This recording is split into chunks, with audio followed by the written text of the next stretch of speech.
పితా పుత్ర పవిత్రాత్మనామమున ఆమెన్. క్రీస్తునాథుని యందు మిక్కిలి ప్రియ సహోదరి సహోదరులారా, ఆగమన కాలపు 4వ ఆదివార వాక్య పరిచర్యకి మిమ్మందరినీ ప్రేమతో ఆహ్వానిస్తున్నాను. లూకా సువార్త 1వ అధ్యాయము 39వ వచనం నుండి 41వ వచనం వరకు మాత్రమే. ఆ దినములలో మరియమ్మ యూదాసీమలో పర్వత ప్రాంతమున గల ఒక పట్టణమునకు త్వరితముగా ప్రయాణమైపోయెను. ఆమె జకరియా ఇంటిలో ప్రవేశించి ఎలిజబెత్తమ్మకు వందన వచనములు పలికెను. ఆ శుభవచనములు ఎలిజబెత్తమ్మ చెవిని పడగానే ఆమె గర్భమందలి శిశువు గంతులు వేసెను. ఆమె పవిత్రాత్మచే పరిపూర్ణురాలాయెను. ప్రభునందు మిక్కిలి ప్రియులకు సహోదరి సహోదరులారా, మరియమాత ఎలిజబెత్తమ్మను సందర్శించినటువంటి సందర్భాన్ని మనం ధ్యానం చేస్తున్నాం. ఈ రోజున మనం ఈ వాక్యాన్ని ఒక ప్రత్యేకమైన కోణములో ధ్యానం చేయడానికి ప్రయత్నం చేద్దాం. ఏమిటి అది అంటే, మరియమాత దేవుని మందస్సమై ఎలిజబెత్తమ్మ దగ్గరకు కదిలి వచ్చింది. మరియ తల్లి ఎలిజబెత్తమ్మ దగ్గరికి స్వయంగా దేవుని మందస్సమై కదిలి వచ్చింది.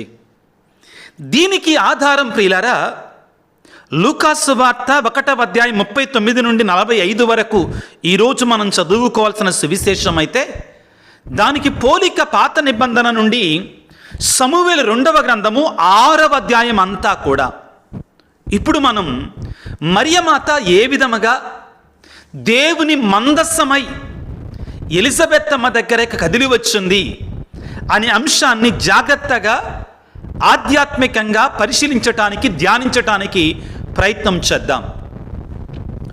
మరియమాత గర్భము దాల్చిన తరువాత గాబ్రియేలు సన్మంస్కుడు మంగళవార్త చెప్పిన తరువాత తాను క్రీస్తు ప్రభుని తన గర్భములో మోస్తూ ఎలిజబెత్తమ్మ దగ్గరికి వెళ్ళింది. ఈ యొక్క సంఘటనని మనం దావీదు కాలములో జరిగినటువంటి ఒక సంఘటనకి మనం తప్పనిసరిగా పోల్చి చూడాలి. ఏమిటి అది? ఇశ్రాయేలు ప్రజలు పాపము చేయటం ద్వారా దేవుడు తన యొక్క మందస్సాన్ని ఫిలిష్తీయుల దగ్గరికి వెళ్ళనిచ్చాడు. వాళ్ళు తీసుకొని వెళ్ళారు. కానీ ఆ దేవుని యొక్క మందస్సం ప్రియులరా, ఇదిగో వారికి మేలుకు బదులుగా కీడు ఎక్కువగా చేసింది. దానితో వాళ్ళు పరితాపం చెంది, ఈ మందస్సం మన దగ్గర ఉండటం మంచిది కాదు, ఈ దేవుని మందస్సం ఇశ్రాయేలు ప్రజలకు తిరిగి పంపిద్దామని పంపించారు. ఆ సందర్భంలో దేవుని యొక్క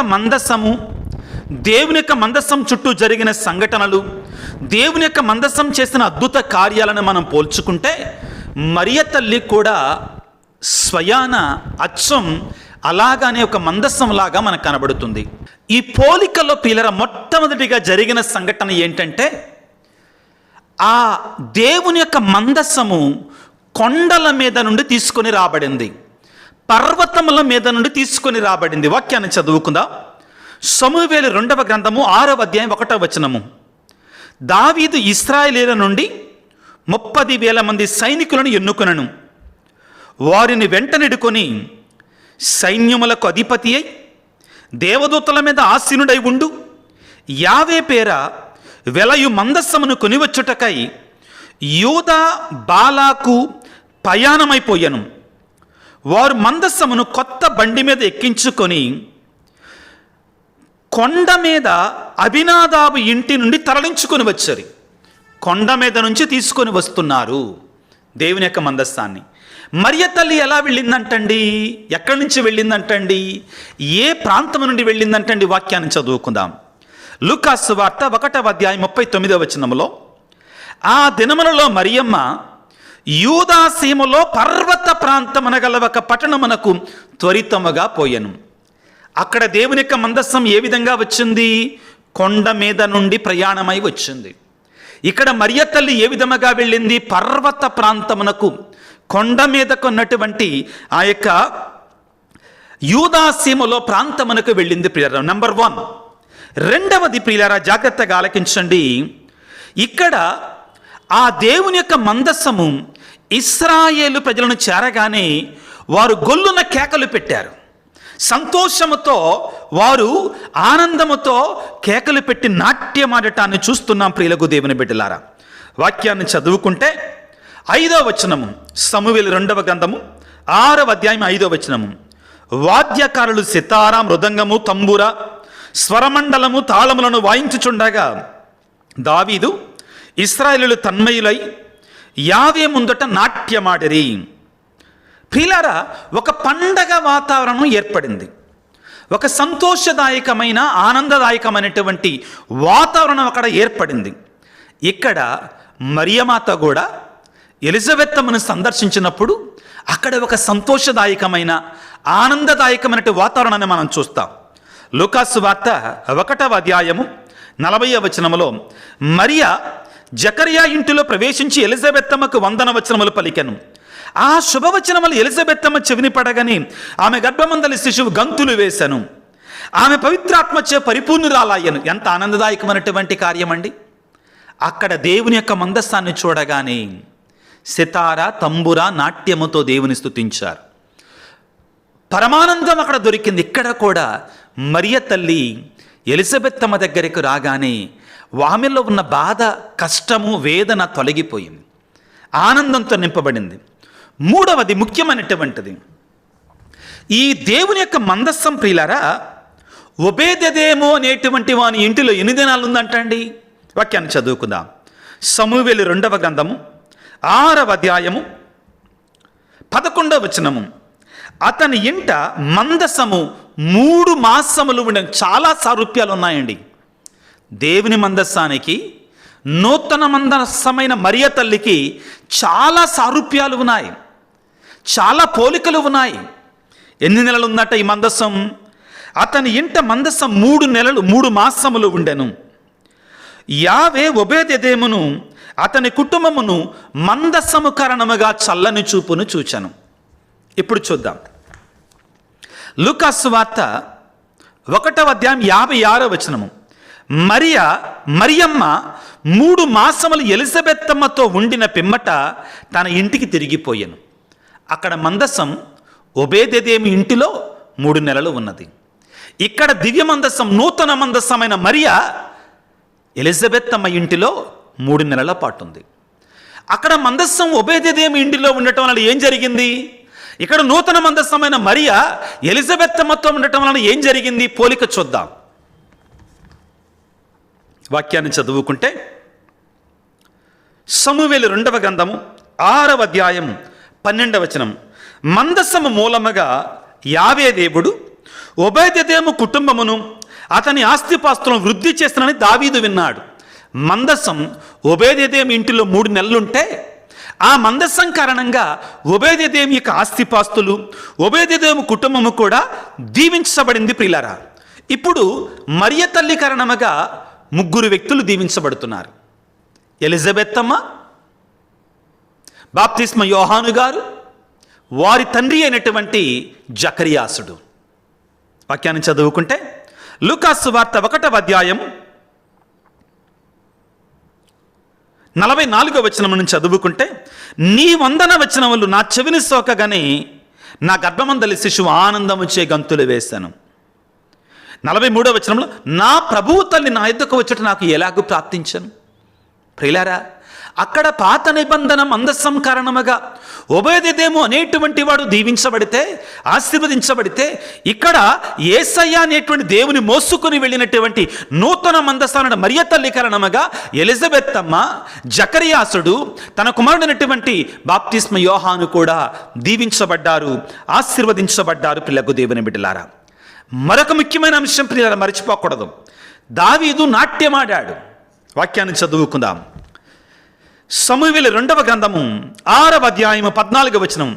రాజు యాజకులు ధరించు నారబట్టలు దాల్చి యావే మందస్సం ముందు తన్మయుడై నాట్యమాడను. దేవుని మందస్సం ముందు ఏం చేశాడండి దావీదు? తన్మయత్వంతో నాట్యమాడాడండి. ఇక్కడ మరొక వ్యక్తిని చూస్తాం మనం. ఏమిటి? లూకాసు వార్త 1వ అధ్యాయము 44వ వచనములో, నీ వందన వచనములు నా చెవిని సోకగానే నా గర్భమందలి శిశువు ఆనందముచే నాట్యమాడాడు, గంతులు వేశాడు. అక్కడ దావీదు మహారాజు దేవుని మందస్సం అంటే పాత నిబంధన మందస్సం ముందు నాట్యమాడితే, ఇక్కడ నూతన నిబంధన మందస్సం అనేటువంటి మరియ తల్లి ముందు, మరియ తల్లి రాగానే, యేసు ప్రభును మోసుకుంటూ మరియ తల్లి రాగానే గర్భములో ఉన్నటువంటి బాప్తిస్మ యోహాను గారి నాట్యమాడటం ప్రారంభించాడు. సంతోషంగా నాట్యమాడాడు. ప్రియులకు దేవుని బిడ్డలారా, ఈ రోజున ప్రియులారా, మన అంశం సమూవేలు 2వ గ్రంథము 6వ అధ్యాయములో ఏ రీతిగా దేవుని యొక్క మందస్సం వచ్చినప్పుడు ఇశ్రాయేలు ప్రజలు ఆనందంతో తన్మయత్వం పొందారు, ఏ రీతిగా దేవుని యొక్క మందస్సం కొండల మీద నుంచి వచ్చిందో అదేవిధంగా మరియ తల్లి కూడా పర్వతము మీదుగా ప్రయాణమై ఎలిజబెత్తమ్మ దగ్గరికి వచ్చింది. మరియ తల్లి రాగానే తన్మయత్వముతో ఎలిజబెత్తమ్మ తన కుటుంబము కూడా దీవించబడింది. మరియ తల్లి ప్రియులారా, ఎలిజబెత్తమ్మ కుటుంబంలో 3 నెలలు ఉందని లూకాసు వార్త 1వ అధ్యాయం 56వ వచనంలో చదువుకుంటే, అదే 3 నెలల పాటు దేవుని యొక్క మందస్సము ఒబేదెదోము కుటుంబంలో ఉన్నదని సమూయేలు 2వ గ్రంథము 6వ అధ్యాయం 11వ వచనంలో మనం చదువుకుంటాం. అయితే ఇక్కడ మనం గుర్తుంచుకోవాల్సింది ఏమిటి అంటే, పాత నిబంధన గ్రంథములో ఉన్నటువంటి ఆ మందస్సం కారణంగా ఒబేదెదోము తన ఆస్తిపాస్తులు తన కుటుంబం కూడా దీవించబడితే, ఇక్కడ నూతన నిబంధన మందస్సమైనటువంటి మరియ తల్లి కారణంగా ప్రియులారా ఎలిజబెత్తమ్మ, జకరియా తన కుమారుడైనటువంటి యోహాను గారు దీవించబడ్డారు. ఇక చివరిగా అక్కడ దావీదు దేవుని యొక్క మందస్సం వచ్చిందని నాట్యమాడితే, ఇక్కడ దేవుని యొక్క మందస్సం యేసు ప్రభును మోసుకొని మరియ తల్లి వచ్చిందని బాప్తిస్మ యోహాను తల్లి గర్భములో ఉండే నాట్యమాడాడు. మరియ తల్లి నూతన మందస్సం కాదా? ముమ్మాటికి ప్రియులకు దేవుని బిడ్డలారా, మరియమాత ఎక్కడ ఉంటుందో ఆమె దేవుని యొక్క మందస్సముగా అక్కడ యేసు ప్రభువు కూడా ఉంటాడు. దీనిని ఎవరం కాదనలేము. ఈ పోలికలలో మీరు ఏది ఒక్కటైనా కాదనగలరా? సమూయేలు 2వ గ్రంథం 6వ అధ్యాయానికి లూకాసు వార్త 1వ అధ్యాయం 39 నుంచి 45 వరకు మనం చదువుకున్న వాక్యాలలో ఎన్ని పోలికలు ఉన్నాయో చూడండి పిల్లారా. ఎంత ఆశీర్వాదమో చూడండి ప్రియులకు దేవుని బిడ్డలారా. మనం ఏం చెయ్యాలి అంటే, మనం కూడా మరియ తల్లిలాగా మందస్సమై కదలాలి. మరియ తల్లి వలె మనం కూడా మందస్సములాగా కదలాలి. దేవుని మొయ్యాలి. నెంబర్ 1, మనందరం దేవుని మొయ్యాలి. క్రైస్తవుడు అనేటువంటి వాడికి అర్థం ఏమిటి అంటే, క్రీస్తును మోసేవాడు. క్రిస్టియన్, క్రీస్తును అనుసరించేవాడు, క్రీస్తును మోసేవాడు. రెండవది, క్రీస్తును మోసుకుంటూ ఇతరుల దగ్గర తీసుకుని వెళ్ళాలి. యేసుని ఇతరుల దగ్గర తీసుకుని వెళ్ళాలి మరియ తల్లి వలె, దేవుని మందస్సం వలె. మూడవది ప్రియులారా, అన్నిటికంటే ముఖ్యమైనటువంటిది, మనము దేవుని సన్నిధిలో ఉన్నప్పుడు ఆనందముతో తన్మయత్వం చెందాలి. వేరే ఏటిని పట్టించుకోకూడదండి. పట్టించుకో. పక్కన వాళ్ళు ఏం చేస్తున్నారో నన్ను చూసి సిగ్గుపడొద్దండి. దేవుడి సన్నిధిలో మోకరించడానికి సిగ్గుపడమాకు, పరవశం ఉండటానికి సిగ్గుపడమాకు, చేతులు జోడించడానికి సిగ్గుపడమాకు, ఆరాధనలో తన్మయత్వంతో ప్రభువు కలిసి చూడటానికి సిగ్గుపడమాకు. దావీదు సిగ్గుపడలా. తన భార్య ఎగతాళి చేసినా కానీ నా దేవుని ముందే నేను నాట్యం ఆడుకున్నాను. తల్లి గర్భములో ఉండే బాప్తిస్మ యోహాను గారు ఆనందం గంతులేశాడు. ప్రభు సన్నిధిలో తన్మయ నీవుగా ఉండంతే. ఒకళ్ళ కోసం మాస్కులు పెట్టుకోమాకు. దేవుడి సన్నిధిలో ఒకళ్ళ కోసం కొత్త బట్టలు వేసుకొని వెళ్ళ మాకు. శుభ్రంగా వెళ్ళు చాలు. ఒకళ్ళ కోసం అలంకరణ చేసుకోమాకు. యేసయ్య నన్ను ఎలా చూడాలనుకుంటున్నాడు? అతి అలంకరణతోట ప్రశ్నించుకోవాలి. యేసయ్య నన్ను ఏ విధంగా రమ్మంటున్నాడు అని ఆయన ముఖ్యం మనకి. దావీదు నాట్యం ఆడుతుంటేనంటండి, అక్కడ మనం చదువుకుంటా తన సొంత భార్య అంటది, ఈనాడు ఇశ్రాయేలు రాజు నాట్యమాడుతుండగా తన ఒంటి మీద బట్టలున్నాయో లేవో కూడా చూసుకోలేదు, ఒక కోణంగి వలె, ఒక కోతి వలె నాట్యమాడాడు అని ఎగతాళి చేసింది. దావీదు సిగ్గుపడలా. మందస్సం వచ్చినప్పుడు. బాప్తిస్మ యోహాను కూడా సిగ్గుపడలా. తల్లి గర్భంలో గంతులేశాడు, సంతోషంగా ఆడుకున్నాడండి. నా యేసయ్య నా దగ్గరకు వచ్చాడు, దేవుని యొక్క మందస్సమైన మరియ తల్లి వచ్చిందని. ప్రియులకు దేవుని బిడ్డలారా, అన్నిటికంటే ముఖ్యంగా మరియమాత వలె మనము కూడా సహాయం చేయడానికి సిద్ధపడాలి. ఎలిజబెత్తమ్మకి ఏ విధంగా సహాయం చేయడానికి వెళ్ళి మనం కూడా అదే విధంగా సహాయం చేయడానికి సిద్ధపడాలి. క్రిస్మస్ పండుగ మరొక్క 3 రోజులే, మధ్యలో 3 రోజులు మాత్రమే. సిద్ధపడు బిడ్డ. ఆ పరమానందాన్ని, దావీదు పొందిన పరమానందం, ఒబేదెదోము స్వీకరించిన దీవెనలు, ఆశీర్వాదాలు, మరియ తల్లి ద్వారా బాప్తిస్మ యోహాను పొందిన ఆనందం, ఎలిజబెత్తమ్మ పొందిన ఆనందం, జకరియా పొందిన ఆనందం నీది నాది కావాలి. మరియ తల్లిని వేడుకోవాలి. వాగ్దత్తం యొక్క పెట్టె, వాగ్దత్తం యొక్క మందసమా మా కొరకు వేడుకోనండి, ప్రార్థన చేసుకోవాలి. మరియమాత మమ్మాటికి దేవుని యొక్క మందసమై కదిలి వెళ్ళింది ఎలిజబెత్తమ్మ దగ్గరికి. ఈ రీతిగా పాత నిబంధన గ్రంథములో సమూయేలు 2వ గ్రంథము 6వ అధ్యాయములో ఆ దేవుని యొక్క మందసం కొండల మీద నుంచి, పర్వతాల మీద నుంచి కిందికి వచ్చిందో, మరియమాత కూడా పర్వతాల మీదుగా ఎలిజబెత్తమ్మ దగ్గరికి వెళ్ళింది. దేవుని యొక్క మందస్సం వెళ్ళినప్పుడు గొళ్ళున సంతోషంగా వాళ్ళు నాట్యమాడారు. మరియ తల్లి వచ్చినప్పుడు ఎలిజబెత్తమ్మ, బాప్తిస్మ యోహాను గారు నాట్యమాడారు, సంతోషించి పరవశించారు. ఇదిగో ఈ మందస్సం కారణంగా ఒబేదెదోము దీవించబడ్డాడు. ఎలిజబెత్తమ్మ, ఈ నూతన మందస్సమైన మరియ తల్లి కారణంగా ఎలిజబెత్తమ్మ, బాప్తిస్మ యోహాను, జకరియాసు దీవించబడ్డాడు. మందస్సం 3 నెలల పాటు ఒబేదెదోము కుటుంబంలో ఉంది. మందస్సం ప్రియులారా, మా యొక్క ఎలిజబెత్తమ్మ, మరియ తల్లి అయిన మందస్సం ఎలిజబెత్తమ్మ దగ్గర 3 నెలల పాటు ఉంది. దీవెనలు, ఆశీర్వాదాలు, సంతోషం, పరమానందం. ఆ పరమానందం నీది నాది కావాలంటే ఈరోజు మనం తప్పనిసరిగా అమ్మా మరియ తల్లి, నూతన దివ్య మందస్సమా, యేసయ్యను మోసుకొని మా ఇంటికి రా, నాలోనికి రా, నాలోనికి రా అని వేడుకోవాలి. వేడుకుందాం దేవుని ప్రియులారా. మరియ తల్లిని వేడుకుందాం, అమ్మా మా కుటుంబంలోనికి ఏం చేస్తారా, యేసయ్యను మోసుకొని రా తల్లి అని ప్రార్థన చేసుకుందాం తలలో ఉంచుకొని. సర్వశక్తిమంతుడా, సర్వోన్నతుడా, ప్రేమామయుడా, నీ తల్లి అయిన మరియా ఈనాడు తన చుట్టమైనట్టు ఎలిజబెత్తమ్మ దగ్గరికి వెళ్ళి పరమానందముతో నింపింది ఒక నూతన మందస్సంగా మారి, అలనాడు పాత నిబంధన గ్రంథములో దావీదు కాలంలో ఏ విధముగా మందస్సం వచ్చినప్పుడు వారు సంతోషించారు, మందస్సం దీవెనలు మోసుకుని వచ్చిందో, ఆశీర్వాదాలు మోసుకుని వచ్చిందో, అదేవిధంగా నీ తల్లి అయిన మరియమాత నిన్ను మోసుకుంటూ వచ్చి మాకు ఆశీర్వాదకరంగా, దీవెనకరంగా, సంతోషదాయకంగా ఉండాలని మేము వేడుకుంటుండగా, నీ తల్లి అయిన మరియను నిన్ను మోసుకొని మా కుటుంబాలలోనికి, మా హృదయాలలోనికి వేంచేసి రమ్మని ప్రార్థిస్తున్నాం తల్లి. అమ్మా మరియమాత, మా ఇంటికి రా తల్లి, మా గృహాలలోనికి రా, మా ఇళ్ళని, మా ఇంటిని, మా హృదయాన్ని పశువుల కొట్టంగా మార్చమ్మా. మా హృదయాలను నీ కుమారునికి జననాన్ని ఇవ్వు తల్లి. ఏ విధంగా నీవు ఎలిజబెత్తమ్మను, జకరియాసును, బాప్తిస్మ యోహానును ఆనందంతో నింపావో, యేసు ప్రభును మోసుకుని వెళ్ళి మా హృదయాలను కూడా పరమానందముతో నింపమని మా నాథుడైన క్రీస్తు ద్వారా వేడుకొనుచున్నాము తండ్రి, ఆమెన్.